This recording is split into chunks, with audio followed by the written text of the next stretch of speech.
So months ago we made this ceiling decor and I postponed putting it up. I kind of wasn't sure how I wanted to put it up.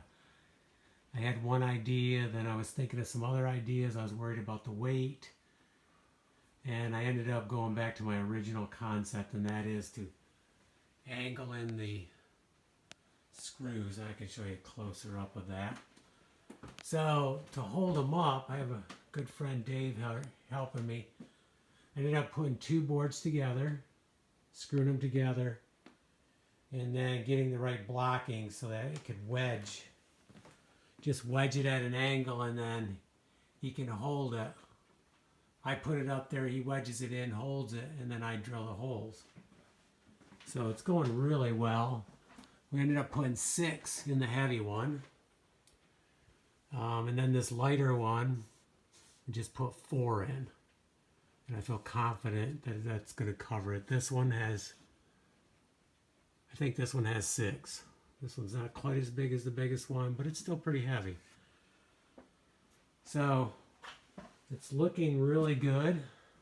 We have one more that I made, and then I may make some other ones, but I didn't know what length I wanted, and I wasn't sure how this was going to go.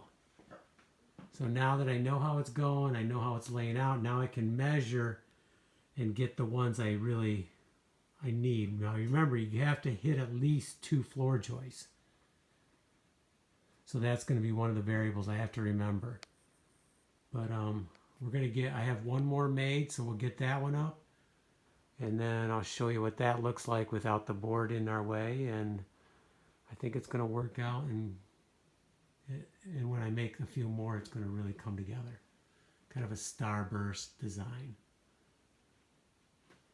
Some really cool hardwoods in there. Check back on the videos when I made them.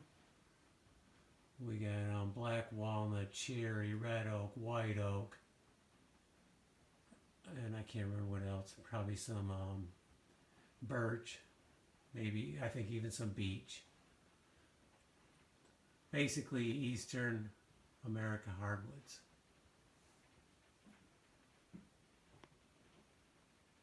We have a little 3D effect because some are wider than others. Okay, let's get the last one up that I have made, and then we'll go from there.